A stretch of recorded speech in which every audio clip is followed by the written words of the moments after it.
All right, so it is now, we're rolling right along. Now we're going to jump right into our panel, and I'm very excited to be in conversation with some directors, and I'd like to call them all on stage, please.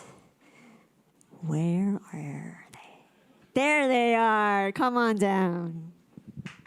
Give them a hand, everybody.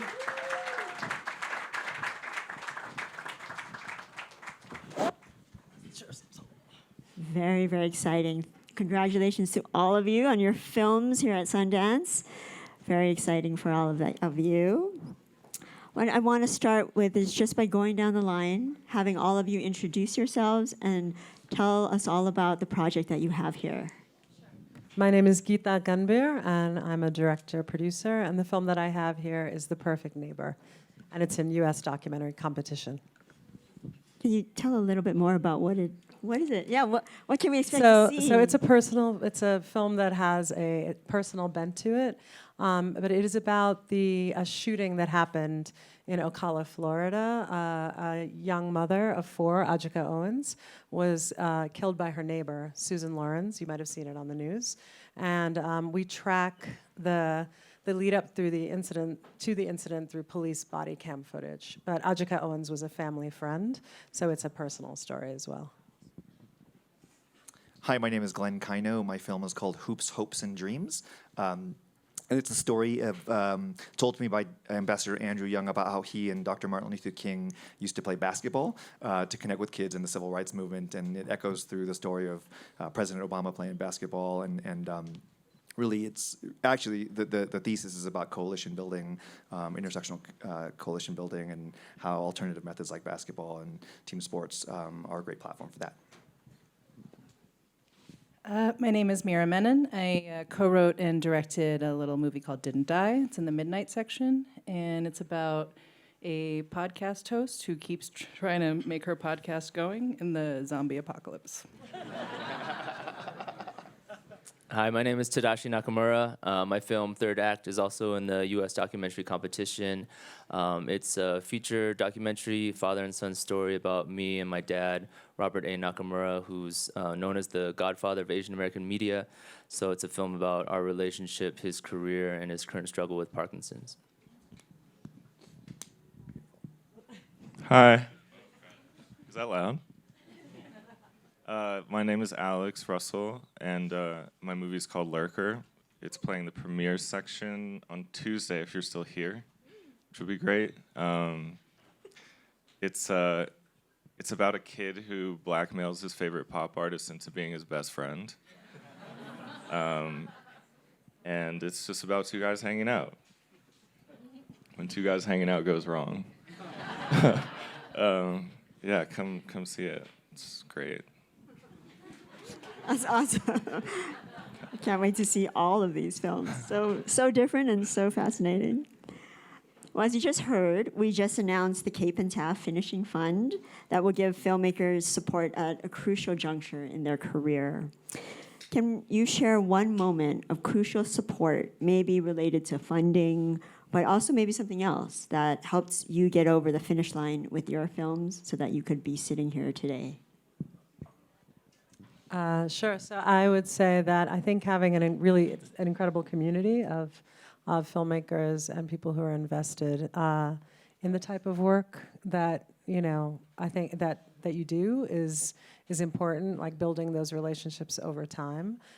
For my film, I was really fortunate to have. I have my own company, Message Pictures, with Sam Pollard and Elisa Payne, but I was really fortunate to have other folks who I'd worked with in the past many years ago. Somebody from one of those companies is here today, Park Pictures.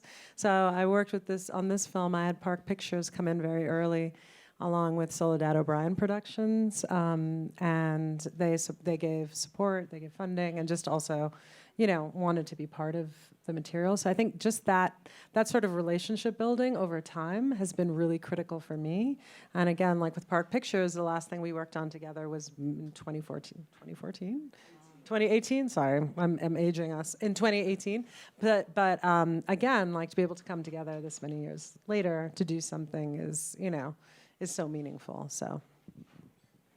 I mean, I'll just echo that and expand on, I guess, on my perspective. Finding someone to believe in you is a very important thing.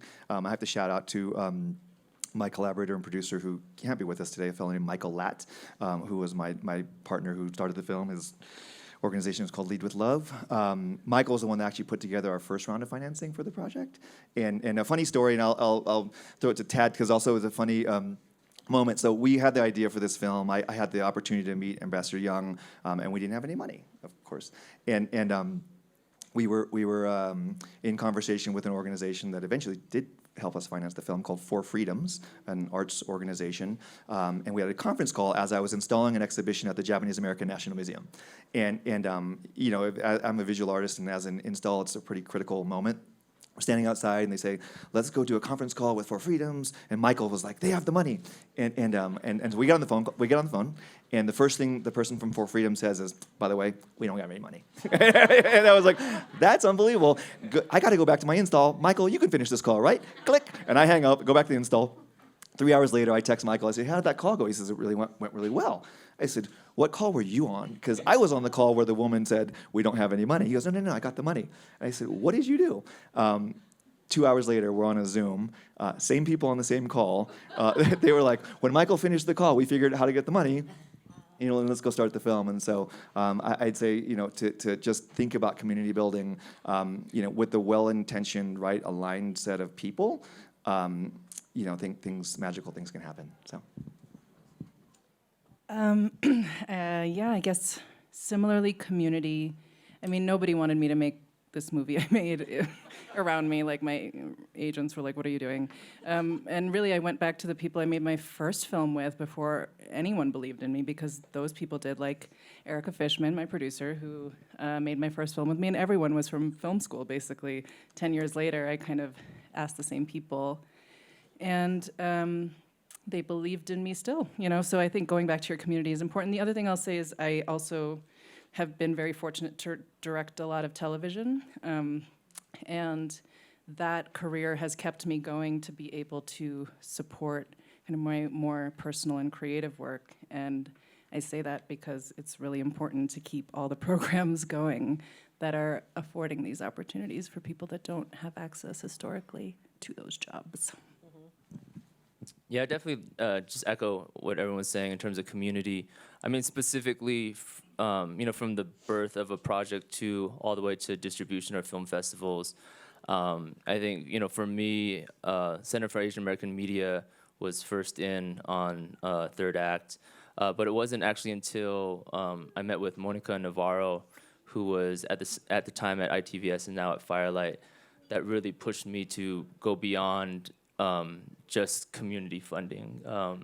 But I would say, but I think, so like people said in the beginning, to actually provide some funding to actually start. But then once you finish the film, you know, you made it for an audience, you made it for people to see. So for me, all the Asian American film festivals continue to be very, very supportive and a crucial part of my career. And, you know, I think screening at Sundance is amazing and is great, but if it wasn't for the Asian American film festivals, there'd be no way I'd be here.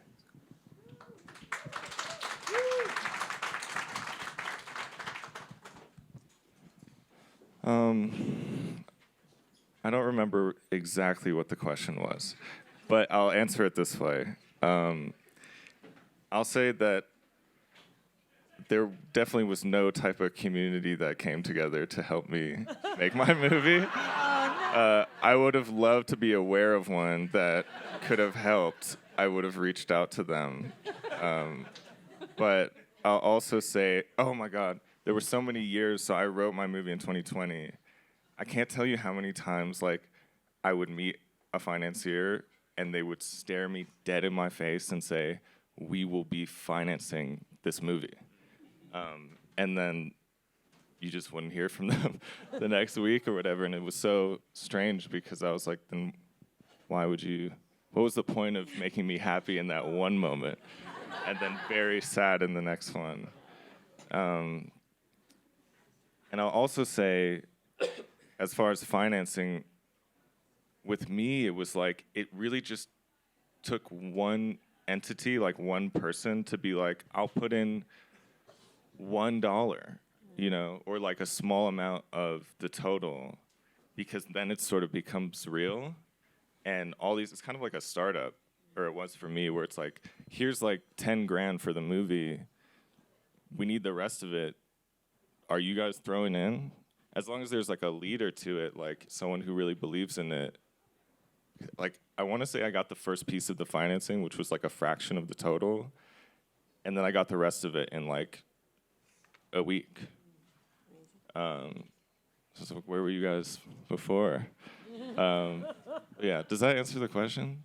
No, absolutely. That's great. Thank you for sharing that. I'm sorry that you felt like you didn't have the community, and welcome.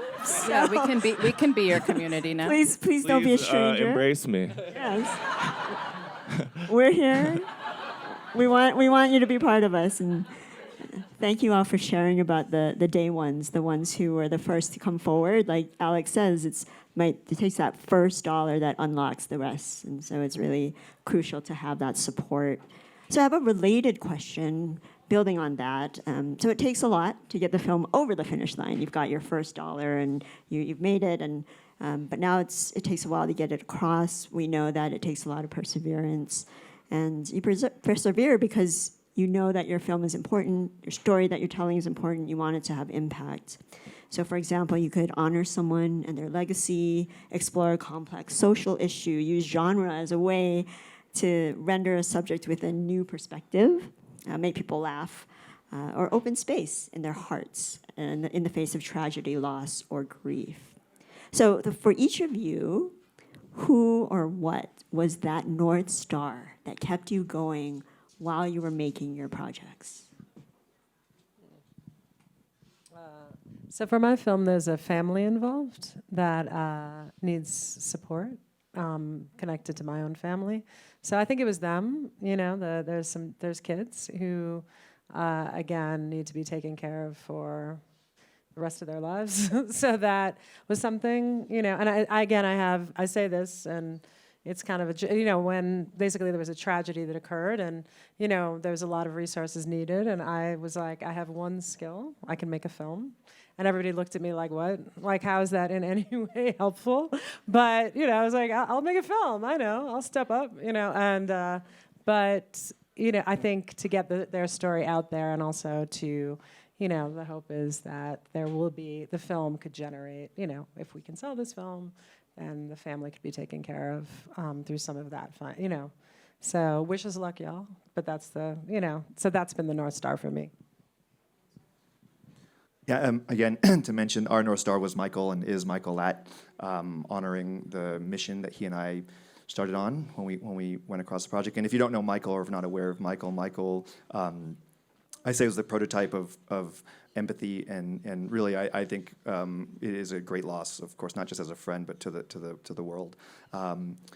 He really understood in a very nuanced and specific way how to put down and balance his own ego with the idea of connecting other people and community building in a way that my team and myself still aspire to live up to today. And so we started the project as an alternative strategy to community building and fellowship. And so, for us to do that, every day it's been about thinking about, how to honor not only just Michael's legacy, but the responsibility we have to this story.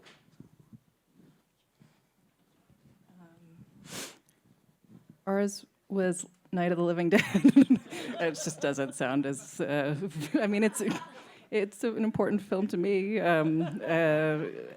Really, in terms of just aesthetically, and also just the band of outsiders making kind of a movie outside of the Hollywood system. We were really looking to capture that spirit and have fun. Really, the North Star, to be honest, if I think about it, sounds hokey. I feel like I've lived in California for too long, but it's my inner child. I was really just trying to make a movie that was purely creative, and I think I had just worked for a lot of big companies in a row, and it's great. It's great to be able to direct big sets, but I just wanted to make a movie the way I would have when I was a kid, and that was what we tried to honor.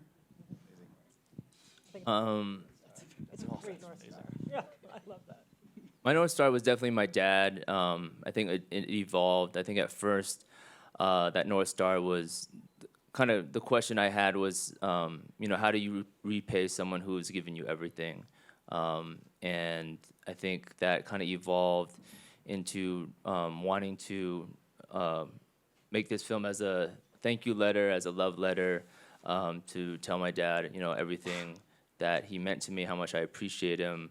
But then I think as his health declined, it became more specifically, one, getting the film right, telling his story correctly, but also doing it in time so he could see it and he could be celebrated with all of us. And I'm happy to say tomorrow we'll be doing that.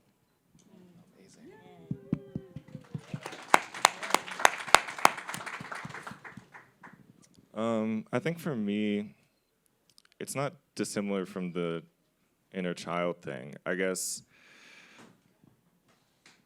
like I was exploring something like my own sensibility and my own style, and I just had to like continue to think that had some kind of value to the outer world, or like exactly kind of what I found funny or interesting or like worth exploring or purging. I didn't know the movie would be made, so I was just having as much fun with it as I could while writing. And I come from writing mostly, so I didn't know this movie would be made. But I think as a writer, especially in your early years, like every year you look back at the script you wrote last year and you're like, oh, I hate this. Like, why did I show this to even like my friends? But in the case of this movie, even like a few years later, I was like, I still like this, so there must be something to it. There must be something that's like at the core of what I have to offer, if anything. And then I directed it. I don't regret it. Incredible. All right. Well, for Glenn, Geeta, and Tad, your films all touch on the intersection of art and activism. And I'm curious, what were some of the challenges that you faced when trying to make a film balancing artistic integrity, audience appeal, and the need to advocate for social or political causes? I think that for us, at least for me, the idea is always to create an artwork that opens. I mean, I come from the art world, so when I make work, I say that I don't make work to give solutions. I make work to ask questions, right? And if we can ask questions, and there's a phrase that's often realized, which is called be generous to the audience in the art world, like let the sculpture or painting, let it be open to interpretation. Because if it's not open to interpretation, it doesn't include the viewer, there's not a real moment for them to take anything away from it because they don't learn anything about themselves, as opposed to just like didactically telling someone something, And so in this particular case, I felt from the moment I saw Andrew Young talk about the story, and I asked him if we could tell it. I was like, oh, basketball is expansive. This is not only unexpected of a story, it is a story platform that allows everyone to kind of see themselves on the team, in that way, and balance it in entertainment. And I think now, with what's going on in the world, it's going to be even more important for us to almost like encode, transcode, and figure out how to, embed powerful stories within a landscape of entertainment so that we have people with open minds. Because we need to be in the business now of changing minds, not just reinforcing minds. And so it's like, how do you do that in a way? And for me, it was about it being as open as we could, but having what we knew to be the intention as solid as we could. I keep talking first. You go. Well, I think for my dad's, even myself, I think my dad's work is inherently political, and is very, so I think for me growing up, I always thought of him as the activist filmmaker, in terms of the Japanese American incarceration during World War II, kind of the never again. And I think even for myself, my other films have been more call to action, wanting to specifically be used as a tool for community organizing. But for this one, I think both of us had to tap into just the emotion of, like, underneath the rallies, underneath, the call to action. What does racism actually really do to you to the core? But also at the same time, what does community, how does that help you process that trauma?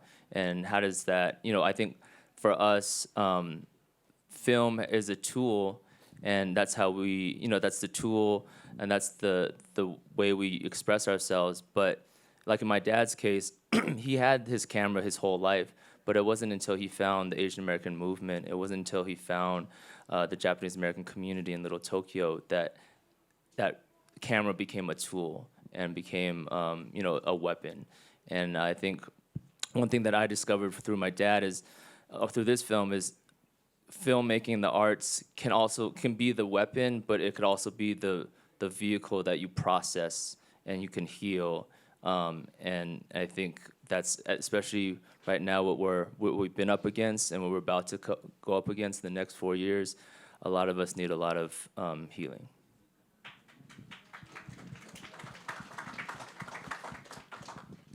I would say I echo both of what you said. There was so much of that in my process too. But I think too, because the film I made is personal. I made it because I had like I said before, I had nothing else to offer, and also because it was a way of processing my own grief. It was like a way to try to mitigate my own grief and to understand what happened. But I think. Two, I didn't intend for it to be a social justice-oriented film, but organically it's there because the case was, it was stand your ground was sort of the part of the foundation of the case, so that is it is organically part of the story, and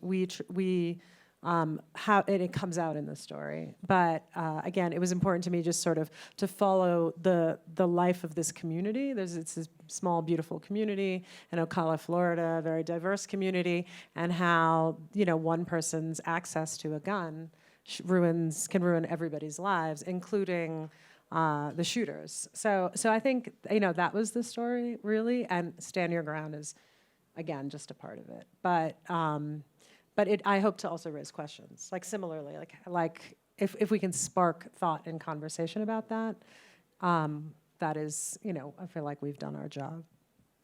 I do have a follow-up question for you specifically, because most of the footage in your film comes from law enforcement, body cams, interrogation rooms. Can you share the process of obtaining that type of access, and how were you able to work with such a tight timeline with the trial? What are some things that other filmmakers who might want to make a project like this, what should they be aware of? How should they be thinking about it? Sure. So I think the first thing, I had nothing to do with obtaining the police body camera footage. So basically, after the crime, Benjamin Crump's team came on board. Attorney Crump's team came on board, and they FOIA'd the police department. So it was a FOIA request. FOIA is a Freedom of Information Act that anyone can use. request and get information. So you should know this about any case you're working on. I mean, it can work, it can't, but we were able to get all the footage. We were helping out the prosecution because we were trying to, we were worried about Stand Your Ground because this was in Florida, the shooting was there. We were fearful that Stand Your Ground would mean that there would never be, that the shooter would walk free. And even though it's really weird to be kind of an abolitionist and then have this happen and actually I have to say on a personal level, I've been very conflicted about that. But at the same time, we felt she was actually, the shooter was dangerous, so I'm still struggling with that. But at any rate, the FOIA allowed for us to have all this material, and when I got access to this material, I realized this was the film because it shows the lead up. Usually, in the aftermath of a tragedy, you see. Again, we are familiar with the aftermath. Unfortunately, there's way too many shootings, right, in this country, and so we all know the story of the grieving family, the trial, et cetera. But this was the community beforehand, and that to me was really important to show who they were, lead with their humanity, and then we know what's lost. So I think that was the premise for that. And the trial happened in we thought we would just have a film with a title card at the end. It's like, the trial is pending, we were just kind of, that's what it's gonna be, and it just worked out in our favor, but we didn't plan. A lot of it is also unplanned, Thank you for sharing. So for Meera and Alex, the different hats, especially as a writer-director, is a little bit of a switch, right? So the writers a little more solitary, and then you're directing the film, and then you're out here promoting it in a festival. What are some of the things that you face, and what is your hope for how an audience will engage with the story that you're telling? Want me to? How do I want the audience to engage? I want them to like it a lot. And it's built that way. Well, I'll answer your question this way. The writing part is this extremely antisocial behavior of sitting in a room by yourself for months trying to block out the entire rest of the world. While obviously our work is so entrenched in your social experiences in the world, so you're trying to kind of like be a human and then still have it get into this room that you're sitting in by yourself. And then directing is hyper social. It's like you're dealing with 100 people every day and trying to evaluate everyone's facial expressions all the time. Not just like your actors' performances, but like, does your department head think that's a good idea? They may not be saying the harsh thing to you that they need to say. Can you see it in their face? You know what I mean? So that to me is kind of the opposite of sitting down with paper. And obviously doing this is completely insane for writers. But I think, hopefully we'll get used to it. You're doing great. You're doing great. It's amazing. Yeah. I love that I'm set up to say the stupidest thing at the end of the line. Like at the, Not at all. it's like we're in order or something. It was planned. It was planned. I think that's exactly right. It's just such an exercise in extremes. Editing too is so quiet and solitary, and then the meat in the middle is this intensely social process of shooting, and then this is intensely social. I mean, I'm not adjusting to this well at all. Like, I've been sweating since I've been sitting up here. It's not easy, the swinging back and forth, you know. I'll say on the audience front, for me, this is the first thing I've ever made that I don't really care what the audience thinks, because for me, making this was very much about honoring myself as like the audience that I want to figure out. What is the movie I want to watch? I had a directing teacher once say that is what directing is. You're a stand-in for the audience. But when you're directing for like Marvel, which I have, that's a pretty big pair of shoes to fill to be able to stand in for a global audience. This movie I just wanted to make for I think the niche audience that I am, and I hope that I find like-minded people in the world through it as a result. Incredible. So Tad, congratulations on your Sundance TAAF Fellowship. Give him a round of applause. It's really big. It's a big deal. So your film, you touched on this a little earlier. It's about your father, and it touches on feelings about the film that he similarly made about his father. And throughout the film, it is evident that you are going on your own journey, your emotional journey. One of my favorite lines was, "Less history, more soul." And what advice would you have for filmmakers making a project so close to their heart? And where were you getting emotional support for yourself during the process? Well, my therapist is in the thank yous and the credits, so that was crucial. I would say advice-wise is that actually, so the Less History, More Soul is my dad's talking about. So my dad, when he was my age, made a film about his dad, my Ji-chan. But it was about my Ji-chan and two other Issei. It was about the first generation of Japanese American to come to this country. But he always meant to make a film that went deeper. I think the burden of my dad's generation, so we could all be here, right, is they were the first Asian American filmmakers. So anything they did represented everyone, right? And so he had the burden of making a film. While he would want to have done it just on his dad, nothing had been done on Japanese Americans ever, so he had to represent the whole history of, as a collective.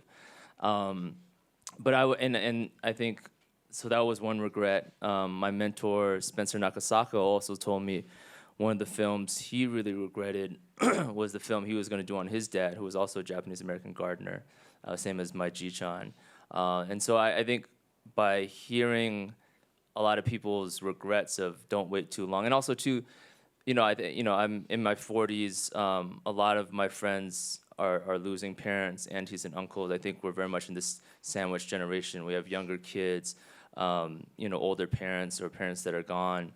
And I think it was really talking to them and hearing them say, don't take anything for granted. And so I think it was that, and I would say that to everyone else is don't wait on funding, don't wait on a grant to get the team, even if it's with your phone. Like, I think I used other people's, I'm very lucky that I had the chance to do it, and a lot of my friends didn't have a chance. So I would say if you are someone who wants to do something personal and that opportunity is there, just jump in and do it. Because even if it doesn't pan out to something, at least you can tell yourself, you gave it a shot. And I think I would also say do it for all those who can't do it and weren't able to do it for their loved ones. Do you have kids? Yeah. Are you waiting? Are you like pressuring them to make one about you? Well, it's kind of in the film a little bit, yeah. Okay, cool. So in 20 years, we'll be back here interviewing your kid. That's fun. So Tad, you mentioned a mentor, but for the rest of you, did you have a mentor that guided you along your path, even maybe when you were starting out, or even now as you're even more seasoned? I did, and I still do. So Spike Lee was my first mentor. I worked for him for many years, and but that he was also like a mentor and sort of like someone that I was, like also it was a very stern mentor, but it was I learned so much. And Sam Pollard, who is now my business partner, was my mentor. And then I basically harassed him into doing a company with me. So here we are. Between Spike Lee and Marvel movies, I'm like, yo, what the hell am I doing? And I have dope mentors. I'm not going to say any name, but I will say I have one mentorship story that is the most meaningful to me. And a few years back, 10 years ago, about 10 years ago, I shut down my studio in order to go study magic, right? And I was at Art Basel, Miami. It was a terrible 2008 financial crisis. I got on the plane back home to my LA, and my gallerist, I said I quit. My gallerist was like, "What the fuck are you doing?" And I was like, "No, I didn't get into art for this. I got into art to make meaning and change the world. And this commerce shit is not for me." And he said, "What are you going to do?" I said, "I'm going to go study magic because I want to figure out how to believe, because art is a belief system, and I want to figure it out, and magicians know something about it." So I shut down my studio, and I went to the magic shop, and next to the point of purchase display, there was like a card, and it was like a note card, and it said, Magic Dojo, and 6-time international master. And I'm like, yo, this shit is like speaking to me, right? Like I have not done a Japanese project, but I'm like doing this. So I called the guy, his name is Shudogawa, and I said, "Can I be your teacher?" And he says, "No." He says, "I only take professional magicians." I said, "Well, I'm a professional artist, and I will do whatever you say, and if you do." And so he let me into his class of 6, his school of 6 students, And the first day, he handed me, he actually performed, I'm not going to perform, I don't have any magic. I don't do magic, but he had a coin, and he vanished it. It was a beautiful little trick. And he handed me the coin, and he said, "Take this home and learn how to hold and pick it up 1,000 times tonight. And come back tomorrow, and I'll teach you how to vanish it." And I was like, holy shit, this is like fucking Karate Kid. Like, there's no white dude, it's like me, And I'm like, and I get to go do wax on, wax off. And so I went home, and I said, "I will do whatever you want me to do, but I'm always going to ask you why." And he said, "Glenn, because when you're standing on stage and you make the coin vanish, you have to believe that it's dissolving in thin air. Because if you don't believe the most, nobody in your audience is going to believe more than you." And as a person who makes objects, and I put them in a gallery in a museum, and I tell people when they walk in, like, this has meaning. If I don't believe the most, it doesn't mean anything. And so that's my mentorship story that I still carry to this day, which is like, we have to be the CEOs of belief, the believers in charge for our startups, for every project. And so that was my little mentorship story. Did you learn how to vanish the coin? Oh, yeah. We want to see it. No. Anyone have a Cohen? There's a coin. It's already gone.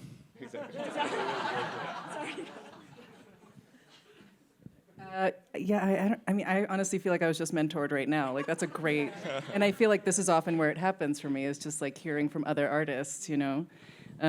Because I mean, candidly, I think mentorship is actually really hard to find. I couldn't necessarily say that I've found one successfully. I went to film school, and every teacher there was kind of like just warning us that the business was going to break our heart and to just give up our dreams right there, you know? And I was like, oh, no. It's very hard, I think, to find really supportive people, especially for women and definitely people of color, like to really find people at the top to help pull you up, you know? So I always find it laterally, is what I say. I find it from peer to peer, and yeah, like co-writers or people that I make things with, that's who I try and learn from. I think, yeah, besides my dad and Spencer, I would say Don Young at the Center for Asian American Media has been a huge mentor for Don. Yeah.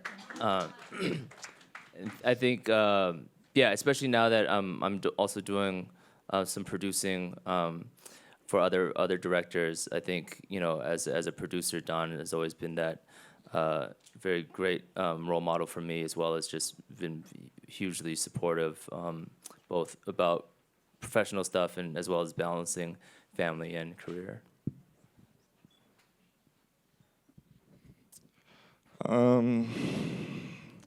I think honestly, I'm always desperate for mentorship and for learning from people, and I think anytime someone gives me something, like I ask for more from them, and I feel like in my sort of Hollywood experience, like not knowing anyone when I came into it, there were some people who were, you know, 5-10 years older who had been through what I'd been through, and for whatever reason wanted to give me advice or help me along the way. And I mean, in every step of the filmmaking process even, I've had so many mentors because I was the person on the set of my feature movie that had the least set experience coming from just writing.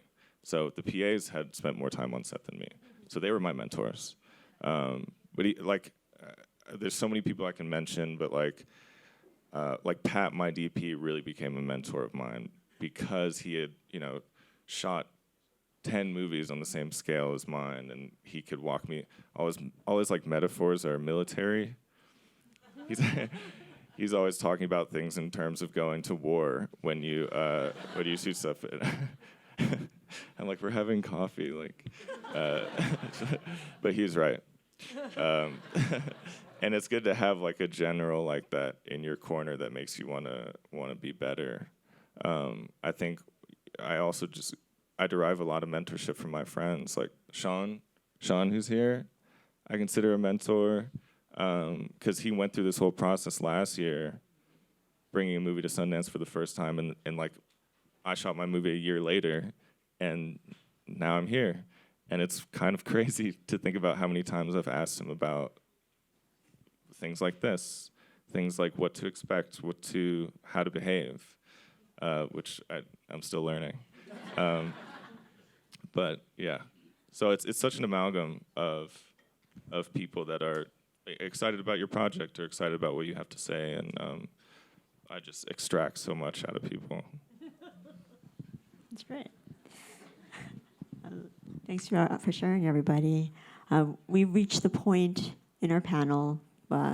It's a segment that I call the Sugihara Spotlight. So at CAPE, we believe in a philosophy of lifting as we climb, and we've given all of you this platform here today to speak to us. And so one question I like to ask all of you is to please share with the audience someone in our AANHPI filmmaking community that you would like to highlight that we should be aware of. What does that stand for? Oh, my last name is Sugihara, so it's... Okay. Got it. This is just our chance to lift up someone else. In the community? Yeah. Okay, I'm gonna go Sean. Yay. All right. He's right there. Everybody and support Justin, Sean. Vanguard right there. Sean. And Justin, amazing VFX Yes. artist. He did both our movies. He's got 2. Pick him up. Oh, yeah. Aww. Who else is Asian? I'll say Kevin Iwashita, Ethan. who's also here. Kevin, Where's our Kevin? executive producer, godfather of docs. Kevin Iwashita, former Cape Board chair. Nice to see you. Who's next? I guess I'll just shout, if we're just shouting out people we see that we really love and admire. That I'll was just say Shruti Shout-outs. Ganguly, who's amazing and always is an Shruti. incredible filmmaker. And Maureen Barucha, I see in the back. She's an Maureen. incredible filmmaker. And I'm sure there's so many incredible filmmakers that I don't know. But they're all Asian and they're all here. I would like to recognize the editor, Victoria Chalk, who's Victoria ACE now. Let's go. Many of you know, I think even earlier on, what his ADOC has become, I think Victoria, not only as a filmmaking side, but she just did a lot in terms of just organizing the community. So I think besides a lot of the films that are here, I think the fact that just ADOC, where it's at now, I think Vic did a lot in the beginning too. Can you share more about ADOC? Sure. It's the Asian American Documentary Network, and it's a collective of both established and emerging and everything in between, basically to create a network to support each other and kind of provide exactly kind of what we're talking about, those with experience and opportunities being able to provide that with those who are looking for them. Awesome. Documentary filmmakers on the audience. A-Doc. Check them out.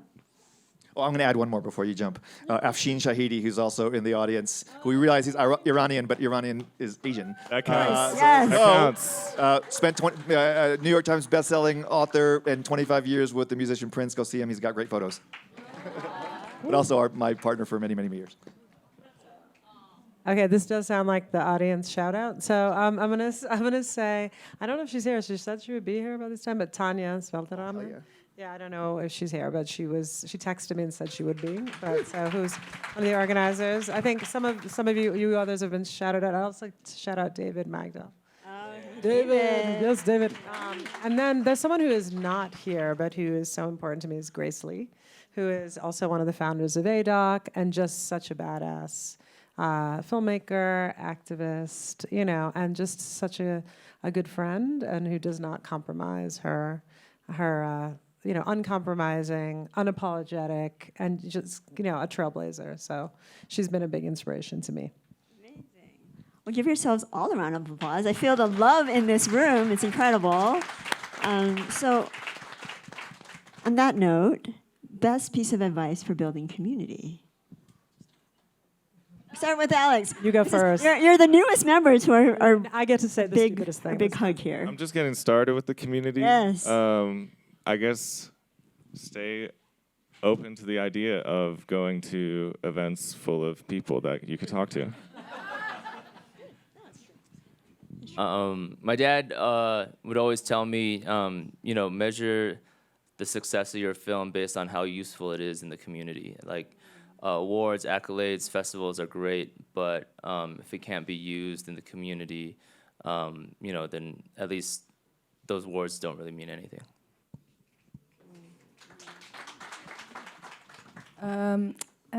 Join whatever WhatsApp group people invite you to, because there's, in my experience, a lot of them, especially among South Asians. It's constant.